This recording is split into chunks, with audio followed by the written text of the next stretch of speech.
Hello friends, my self अंचल अग्रवाल।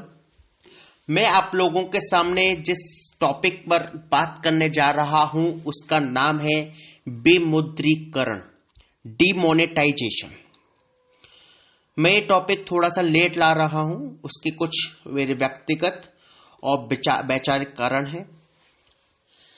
विमुद्रीकरण पर बात करने के लिए हम सबसे पहले भारत की जो पूरी इकोनॉमिक सिस्टम है हम उस पर बात करते हैं। एक्चुअली मैं भारत की इकोनॉमी को या हिंदी में बोलूं तो भारत की अर्थव्यवस्था को अर्थव्यवस्था शब्द में नहीं तोल पाता। उसका कारण है कि अर्थव्यवस्था का अर्थ होता है यार कि जो ऐसी व्यवस्था जो अर्थ के आधारभूत घूमती है या अर्थ के चारों ओर घूमती है वो अर्थव्यवस्था होती है। लेकिन अगर भारत के संदर्भ में इसको देखा जाए तो मैं इसके लिए जो नामकरण देना चाहूंगा पर्सनली वो है सर्वव्यवस्था। सर्वव्यवस्था बिकॉज हमारे यहाँ की जो अर्थव्यवस्था है उससे अर्थ में हमारी पूरी सामाजिक व्यवस्था कंट्रोल होती है। हमारी उसी अर्थ से राजनीतिक जो पूरी सिस्टम है, राजनीतिक जो तंत्र बना हुआ है वो कंट्रोल होता है। पर्यावरणिक जो पहलू है वो भी इससे कंट्रोल होता है। तो एक केवल भारत के परिप्रेक्ष्य में बात करूं तो मैं अर्थव्यवस्था की जगह जो शब्द यूज करना चाहूंगा वो है सर्वव्यवस्था। हो सकता है इसमें कुछ लोग मेरे से नाखुश हों, सर्वव्यवस्था एक अलग ही शब्द हो गया कि सभी तरह की कोई व्यवस्था, पर मेरे लिए अर्थव्यवस्था छोटा शब्द हो जाएगा और भारत के परिप्रेक्ष्य में कहूं तो खासकर सर्वव्यवस्था मुझे बेहतर टर्मिनोलॉजी लगती है। ओके, चलिए, जैसे कि जो भी कोई इकोनॉमिक्स होती है या भारत की जो अर्थव्यवस्था है और दुनिया भर की अर्थव्यवस्था ले लें, वो एक ही रूल पर चलती है। वो है आपका रूल डिमांड एंड सप्लाई, मांग और पूर्ति का तंत्र। और जितना बेहतर ये तंत्र होता है, जितना बेहतर इसकी साइकिल होती है, उतनी ही बेहतर सर्वव्यवस्था खुलकर आती है। ओके, जैसे छोटी सी एक बात करते हैं कि अगर हमारे देश का किसान खुशहाल होगा तो किसान अच्छी फसल को उपजाएगा। अच्छी फसल से हमारे जो जिनका स्वास्थ्य के संबंध में जो प्रॉब्लम्स रहती हैं उनकी वो दूर होंगी, अच्छी अगर खाना मिलेगा। और अच्छा स्वास्थ्य होगा तो आगे वर्किंग अच्छी होगी, और जब काम अच्छा होगा तो प्रोग्रेस अपने आप स्वतः ही अच्छी होती जाएगी। ठीक बात? ओके, तो मांग और पूर्ति किस तरीके से हमारे देश को जोड़ती है या आगे बढ़ाती है उस पर हम लोग देखते हैं। ओके, मान लीजिए कि एक छोटा सा कोई भी एग्जांपल जो आपके आसपास चीज हो उसको आप ले सकते हो। ठीक है, आजकल सब लोग मोबाइल फोन यूज करते हैं, तो चलिए मोबाइल से हम लोग स्टार्ट करते हैं। मान लीजिए कि आपका मोबाइल हो जाता है खराब। ठीक है, अब आपका मोबाइल खराब हो गया तो आपके लिए दो कंडीशन है, या तो आप उस मोबाइल को रिपेयर कराओगे या आप नया मोबाइल खरीदोगे। ओके, अगर रिपेयर कराओगे तो जो व्यक्ति रिपेयर कर रहा है जो व्यक्ति रिपेयर कर रहा है उससे उसका घर चल रहा है। ठीक है, मैं एक व्यक्ति है, आप ऐसे व्यक्ति 10 व्यक्ति हो सकते हैं जिसका मोबाइल खराब हुआ और उस कारण से उस व्यक्ति का घर चल रहा है जो कि मोबाइल रिपेयर कर रहा है। ओके, अब मान लीजिए कि वो दूसरा व्यक्ति लेते हैं, अगर आपकी दूसरी कंडीशन है कि आपने नया मोबाइल लिया तो क्या होगा, जो व्यक्ति मोबाइल को बेच रहा है उसका घर चल रहा है। ठीक है, अब जब उसके मोबाइल बिकेंगे इसका मतलब क्या होगा, वो अपने डीलर को बोलेगा कि भाई मुझे और मोबाइल दो, तो डीलर का घर चल रहा है। डीलर क्या करेगा, अपने और ऊपर बोलेगा भाई कि मुझे मोबाइल भिजवाओ, और डिमांड है मोबाइल की, तो उसके बाद और मोबाइल आएंगे, धीमे धीमे कंपनी तक ये प्रॉफिट ट्रांसफर होता है। इसका मतलब कंपनी के मालिक का घर चल रहा है। ठीक है, जब कंपनी का मालिक का घर चल रहा है या कंपनी अच्छी चल रही होगी उसकी, तो निश्चित रूप से वो टैक्स भी अच्छा दे रहा होगा, और जब अच्छा टैक्स देगा तो सरकार के पास अच्छा कलेक्शन होगा। ठीक है, ये तो था केवल मोबाइल का फील्ड। और ऐसे आप जानते कि घरेलू आइटम्स भी इतने ज्यादा होते हैं जो आप डेली यूज में यूज करते हैं, या अदर्स आइटम जैसे कि आप कोई भी ले लीजिए, तेल हुआ, या आप पेन यूज करते हैं, रबड़ यूज करते हैं, या एनीथिंग, चार्जर है, कुछ भी आप ले सकते हो। सब कुछ खराब होते हैं या सब कुछ आप लोग कभी ना कभी नया लेते ही लेते हैं। और जब नया लेते हैं तो वो डायरेक्ट इनडायरेक्टली रूप से कंपनी तक पहुंचता है, और जितना ज्यादा आप उसको परचेज करते हैं वही कंपनी के लिए बाद में आकर प्रॉफिट सिद्ध होता है। और जब कंपनी को प्रॉफिट होता है तो कंपनी उसको टैक्स पे करती है। मैं सबरी आइडियल कंडीशन लेकर चल रहा हूं, मैं ये बिल्कुल मांग के नहीं चल रहा कि लोग टैक्स बचाने के लिए क्या कर रहे हैं, वो अलग पॉइंट्स है। ओके, कंपनी टैक्स जितना भरेगी उतना सरकार को लाभ होगा, सरकार के पास फंड जमा होगा, और जितना सरकार के पास फंड होगा सरकार उससे देश में योजनाओं को संचालित कर सकती है। साफ बात। ओके, इसका मतलब क्या है कि पब्लिक की जिस तरीके से मांग बढ़ेगी और कंपनी जिस स्पीड से उसको सप्लाई करेगी, उससे एक रिलेशन बना रहेगा डिमांड एंड सप्लाई का, कि एक चेन के रूप में बंधी हुई है कि मांग सप्लाई, मांग और सप्लाई। ठीक है, अगर इनके बीच कोई बाधा उत्पन्न हो जाए, बाधा जैसे कि क्या, मान लीजिए कि आपको कोई एक मोबाइल चाहिए, कोई भी एक कंपनी आप ले लीजिए आजकल जो भी चल रही हो।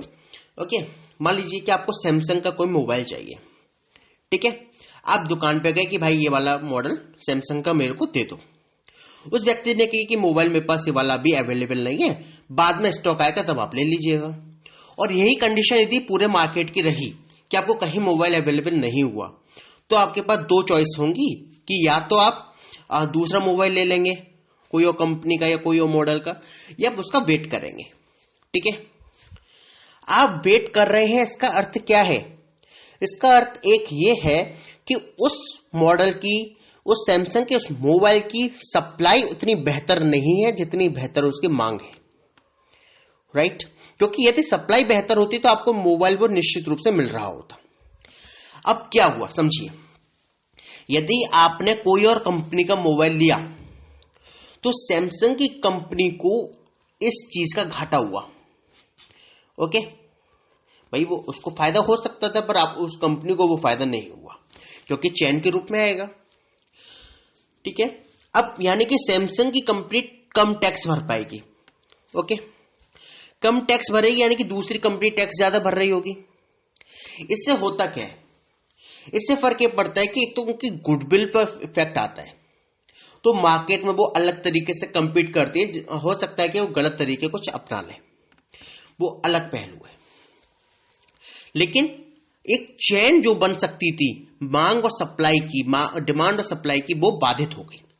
बाधित हो गई का अर्थ क्या है कि यदि व्यक्ति ने ड्रॉप कर दिया फैसला कि चलो जब आएगा तब लूंगा, मान लो कि कंपनी ने 50 दिन बाद उस मोबाइल को मार्केट में सप्लाई बढ़ाई, तो 50 दिन का जो गैप गया जहां उस सेट की मांग उठ रही थी वो कहीं ना कहीं दबेगी। ठीक है, यह 50 दिन बाद उठेगी।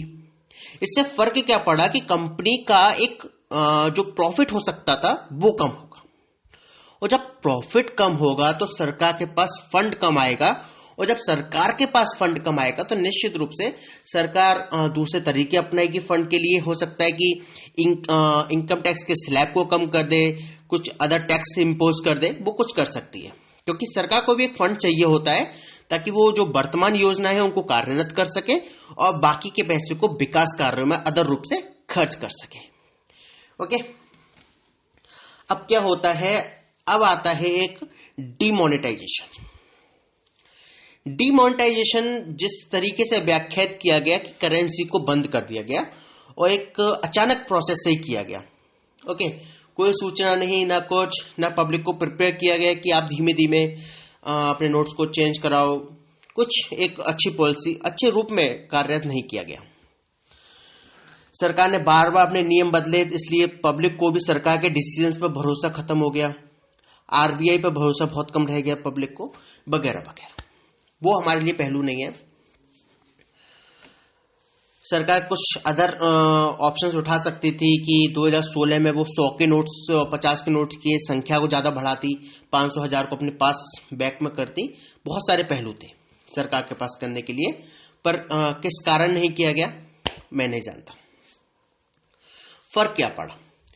अब लोगों के पैसे जमा हो गए बैंक में, बैंक के आगे लग गई लंबी लंबी कतारें। ठीक है, जब बैंक के आगे लंबी कतारें लग गई तो जो व्यक्ति ने अपना पैसा डिपॉजिट किया, अब उसे नया मोबाइल खरीदना है। अब या तो वो डिजिटल पेमेंट करे, जैसा कि बार बार हमारी वर्तमान सरकार और हमारे प्रधानमंत्री श्री नरेंद्र मोदी जी कहते हैं कि डिजिटलीकरण अपनाओ। या तो वो डिजिटलीकरण करे या अपने पैसे निकलने का इंतजार करे, तब वो मोबाइल खरीदेगा। ठीक है, चलिए अब लोग कह सकते हैं कि क्यों ना डिजिटलीकरण से ही पैसा दे दें, अच्छा होगा, है ना। चलिए मैं मांग के चलता हूं कि आपने डिजिटलीकरण से पैसा दे दिया, लेकिन इस बात को कोई नजरअंदाज नहीं कर सकता कि इस समय पर भारत की जो डिजिटल करने की प्रणाली है वो किस स्पीड की है या किस कोटि की है, ये सभी जानते हैं।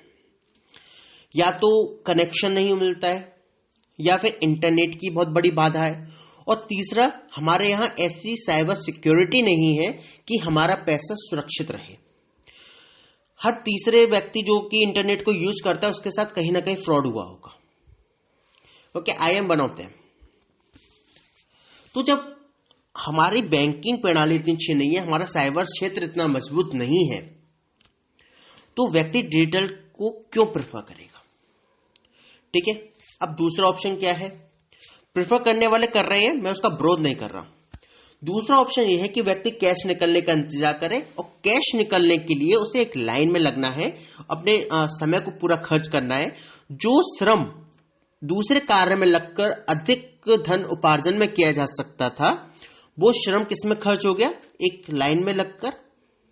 भले उसे कुछ दिन की तकलीफ का नाम दिया गया वगैरह, लेकिन सभी समझ रहे हैं कि वो तकलीफ कुछ दिन की ना हो गई, अधिक दिन की बदलती जा रही थी। अब क्या कंडीशन हुई? उस व्यक्ति, जो व्यक्ति मान लीजिए कि आज मोबाइल लेना चाहता था, कि उसने प्लान बनाया था कि आज यार 9 बजे मोबाइल लूंगा जाके, और 8 बजे नोटबंदी हो गई और दुकानदार ने पैसे लेने से मना कर दिया। अब उस व्यक्ति ने प्लान कितने दिन के लिए टाल दिया? 2 महीने, 2 महीने, 3 महीने के लिए टाल दिया, या कि 2 महीने बाद ले लूंगा। ठीक है, यानी कि ऊपर जो पैसा कंपनी के पास पहुंच सकता था, उस पैसे पहुंचने की गति में परिवर्तन आया, पहला पॉइंट। दूसरा पॉइंट ये कि जो सप्लाई में बाधा हुई। अब क्या हुआ कि कंपनी ने मान लीजिए माल ज्यादा प्रोड्यूस कर दिया, सप्लाई ज्यादा बढ़ा दी, लेकिन डिमांड है ही नहीं। अब जो व्यक्ति ज्यादा सप्लाई लेके बैठा हुआ है, अब उसे माल निकालना है तेजी से, क्योंकि हर कंपनी का एक स्टॉक टारगेट होता है कि यार इतने मोबाइल सेल करने। हर कंपनी का मतलब मोबाइल क्षेत्र में हो, या अभी हम मोबाइल क्षेत्र की बात कर रहे हैं, तो वो क्या करेंगे? अब सस्ते रेट को कम करते हुए मोबाइल निकालेंगे। ठीक है, भले रेट टू रेट निकालें, बहुत कम प्रॉफिट के साथ निकालें। अब क्या होगा कि कंपनी को जो प्रॉफिट हो सकता था, वो प्रॉफिट खत्म या कम मात्रा में हुआ, और जितना कम मात्रा में प्रॉफिट होगा, जाहिर सी बात है सरकार का कलेक्शन उतना कम होगा, और विकास कार्यों के लिए उतना कम पैसा मिलेगा। विकास कार्यों के लिए जो कम पैसा मिल रहा है, इससे सरकार कहीं ना कहीं टैक्स इंपोज करेगी, क्योंकि उसे अपनी योजना तो चलानी है। दूसरी चीज क्या है? दूसरा पहलू यह है कि जो कंपनी अधिक प्रोडक्शन कर गई है, ठीक है, अब कंपनी को आवश्यकता नहीं है प्रोडक्शन की, वो प्रोडक्शन को रोकेगी। तो जो कंपनी के काम करने वाले मजदूर हैं, मैनेजर्स हैं, उनकी संख्या को कंपनी कम करेगी, क्योंकि अगर कंपनी ने उनकी संख्या को कम नहीं किया, उनकी रोजगार को कम नहीं किया, तो उससे फर्क क्या पड़ेगा? उनकी लागत बढ़ेगी। और आज आप जानते हैं कि मार्केट इस तरह का बन चुका है कि आप ज्यादा लागत को नहीं बढ़ा सकते। आपने लागत बढ़ाई तो आप कंपटीशन से बाहर हो जाओगे। ठीक है, तो उनकी संख्या को कम करेंगे, तो निश्चित रूप से ये धीमे धीमे बेरोजगारी का रूप लेगा। क्योंकि एक साइकिल जब टूटती है, एक पहिया जब टूटता है, उसको लगाने में समय लगता है, और लगाने के बाद उसकी चेकिंग की जाती है कि ये ठीक चल रहा है नहीं चल रहा, और जब ठीक चल रहा होता है तो उसे साइकिल के साथ में ज्वाइन करते हुए आगे बढ़ाया जाता है। ओके, अब ये तो था केवल एक छोटा सा मोबाइल क्षेत्र। भारत में ऐसे हजारों तरह के क्षेत्र हैं, हजारों लाखों की संख्या में से क्षेत्र हैं। तो जब सभी क्षेत्रों इफेक्टेड होंगे तो निश्चित रूप से वो अपने नंबर ऑफ एम्प्लॉयज कम करेंगे, बेरोजगारी की संख्या बढ़ेगी। ठीक है, और जब बेरोजगारी बढ़ेगी तो उसके क्या दुष्प्रभाव होते हैं आप समझ सकते हैं। भाई बेरोजगारी बढ़ेगी तो दुष्प्रभाव निश्चित रूप से सभी के सामने नजर आते हैं, और बहुत दुर्भाग्यवश बात है वो परिणाम चोरी, डकैती, मार काट, लूट सब में बदल जाती है। मैं उन सभी व्यक्ति की बात बिल्कुल नहीं कर रहा जो बेरोजगार हुए हैं या बेरोजगार हैं। मैं उन कुछ चुनिंदा लोगों की बात कर रहा हूं जो जैसे बोलते हैं ना कि एक गंदी मछली पूरे तालाब को गंदा कर देती है, बस मैं उन्हीं लोगों की बात कर रहा हूं जो इस तरह के काम को अपनाते हैं। मैं नहीं जानता कि वो मजबूरी में अपनाते हैं या जानबूझकर अपनाते हैं। ओके, हम ये मांग के चलते हैं कि वो किसी न किसी मजबूरी में अपनाते हैं, पर अपनाते हैं, ये फैक्ट है। तो ये सब बढ़ेगा। इससे क्या होगा कि सरकार का बोझ इधर भी बढ़ा। भाई उन्हें अगर कोई क्राइम हो रहा है तो उधर भी अपनी लेबर लगानी पड़ेगी सरकार को, चाहे पुलिस बल के रूप में लगाए, चाहे आर्मी के रूप में लगाए, किसी भी रूप में लगाए। ओके, एक ये पहलू है। अब आप ये सोचिए कि क्या भारत में एक इंडस्ट्री दूसरी इंडस्ट्री से कनेक्टेड है? देन यस, वो कैसे है? अब कोई भी इंडस्ट्री सोच के देखिए, जैसे कि हमने कहा कि ठीक है मोबाइल की ही इंडस्ट्री हम लोग लेकर चलते हैं। मोबाइल में क्या क्या सामान पड़ रहा है आप सोचिए।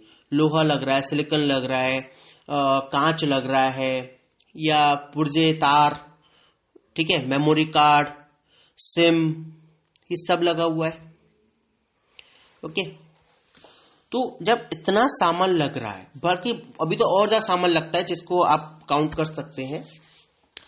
जब इतना सामान लग रहा है, कंपनी सभी सामान को नहीं बनाती। ठीक है, कंपनी क्या करती है, असेंबल कर लेती है कई बार, और हो सकता है कुछ सामान को अपने पास बनाए भी, बात समझिए। और जिनको असेंबल किया वो अलग से कोई ना कोई इंडस्ट्री लेकर बैठे हैं। जैसे मान लीजिए कंपनी ने कहा कि मुझे यार जो बैक कवर आता है मोबाइल का वो मेरे को उसने एक दूसरी कंपनी टाई अप कर लिया कि आप मुझे दे देना, आप मेरे लिए बनाओ, मेरा ये डिस्प्ले है, मोबाइल है। तो दूसरी कंपनी बना रही है, रबर इंडस्ट्री बनाई या कांच की इंडस्ट्री बनाई, वो उसको बनाएगी। ठीक है, तो वो कंपनी इस कंपनी से इंटरलिंक हो गई। अब मान लीजिए उसने रबर का बनाया, तो रबर भी उसने कहीं से मंगाई होगी रॉ मटेरियल के रूप में, तो वो रॉ मटेरियल की इंडस्ट्री भी इससे संबंधित हो गई। डायरेक्टली या इनडायरेक्टली एक इंडस्ट्री दूसरी इंडस्ट्री से संबंधित होती है। ठीक है, क्योंकि अगर कोई व्यक्ति रबर को परचेज भी कर रहा होगा रबर की इंडस्ट्री में, जब बैक कवर को बनाने के लिए रबर ले रहा होगा तो कुछ और सामान भी ले रहा होगा, जिस कारण से उसी शेप का मोल्ड तैयार करे, उसी शेप के बैक कवर तैयार करे, तो उसके कुछ मोल्ड बनाए होंगे। उस मोल्ड को हो सकता है उसने एल्यूमिनियम का बनाया हो या अदर किसी मेटल का बनाया हो। तो अगर एल्यूमिनियम का ही बनाया है तो एल्यूमिनियम इंडस्ट्री भी तो इससे संबंधित हो गई।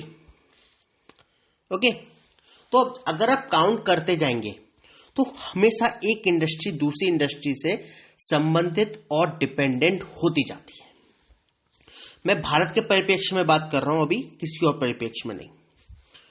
तो जब एक इंडस्ट्री दूसरी इंडस्ट्री से इंटरलिंक है या संबंधित है, तो अगर एक कंपनी का प्रभाव पड़ेगा, अगर इस कंपनी के सैमसंग कंपनी के मोबाइल नहीं बिके तो उतना ही कम प्रोडक्शन बैक कवर बनाने का होगा।